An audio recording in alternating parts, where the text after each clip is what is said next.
Part 2. Swallow my COKACHINO. So, you wanted to show me the stockroom?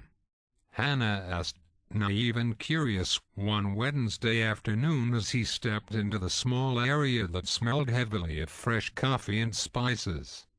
Behind him the door closed with a soft swish of air and left behind only the slightest bit of light from the bare humming bulb which hung from the ceiling.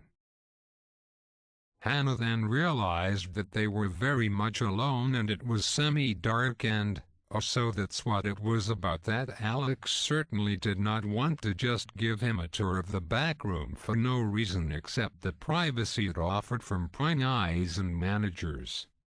The redhead felt his heart speed up incredibly fast at the concept of seduction, and the thumping in his ears almost drowned out the sounds of quiet footsteps coming closer to him. His entire body trembled as Alex's arms enveloped him from behind.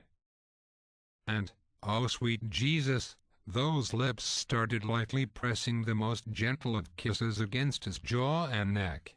It was amazing how something so soft could feel so hot and reduce Hannah to nothing but a pair of wobbly knees and a hardening cock.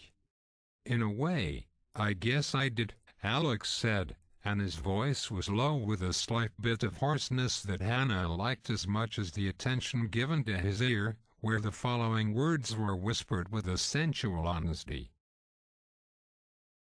"I've been thinking about getting you back here all day." Just the way he said it and the manner in which those lips toyed with Hannah's ear melded together in combination with the thought of possibly giving it up in such a naughty place, and it was enough to whimper. "Ale," he gasped out, but could not even finish the name. This was because Hannah's lips found themselves suddenly preoccupied in a very nice manner as his body pressed flush against Alex's with his want quite obviously nudging against the taller man's thigh. They hadn't really ever made out before, like for seriously going at it like high schoolers by their lockers, making out, so the experience was new and exciting and nerve-wracking all at once, and Hannah was already aroused despite the fact that they hadn't even done anything yet. Hannah then felt his shirt entirely removed from where it had been tucked into his belt. The quick motion let the one-size-too-big uniform out with enough room for Alex's hands to continue roaming along the redhead's back. And, Lord have mercy, his palms were so warm and calloused and amazing. Together with the small biting, sucking kisses to his neck and the electrifying feel of Alex's rough stubble against his skin, these affections were enough to make Hannah embarrassingly hard, and he blushed redder than he ever had in his life. It was difficult not to notice, Hannah presumed, because he was horny to the point where he was shamelessly rubbing against Alex's hip in search of relief. But thankfully Alex didn't seem to care, and when Hannah got his breath back, they were kissing again, and it was getting easier, because even Hannah didn't seem like a fast learner. He actually was, and, oh man, Alex's fingers were toying the Hannah's belt like yes, fuck, yes. He hesitated only momentarily, but after Hannah encouraged him with another small moan and the movement of his hips closer to his hand, Alex began working at the buckle at his previous pace. When it came undone, those nimble fingers unbuttoned Hannah's jeans before pulling the zipper down at an unfairly slow pace. Alex gave him his tongue back for a moment and said his name in a husky whisper. "No?"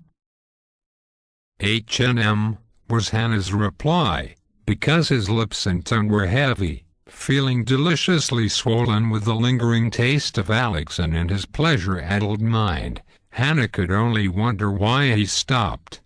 If he had paused to ask permission, that was sweet and everything, but that meant that Alex wasn't touching his cock and Hannah just wanted him to effing do it already.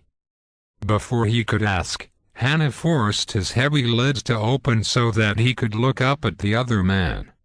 It was too dark to see if he was as flushed as Hannah, but the redhead knew that he was been enjoying it just by looking into his eyes. They had gone a darker, more syrupy shade of golden brown that was the fucking epitome of lusty, and it made Hannah long for his touch even more. Please. He whispered in a yearning, craving tone that Hannah had read about and maybe used once or twice, or all the time, in dreams, but never knew he could produce in reality before that moment.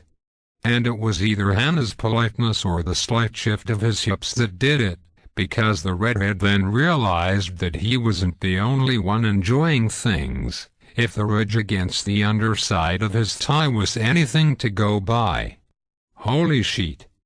Hannah's mind raced with those two words over and over again when he let the situation sink in. They were in the back room at work, making out like never before, and Alex was hard and Hannah was most definitely the same way, which was made all the better when they started kissing again and the redhead felt himself pushed so hard into the shelf that it hurt, but in a way that was strangely good.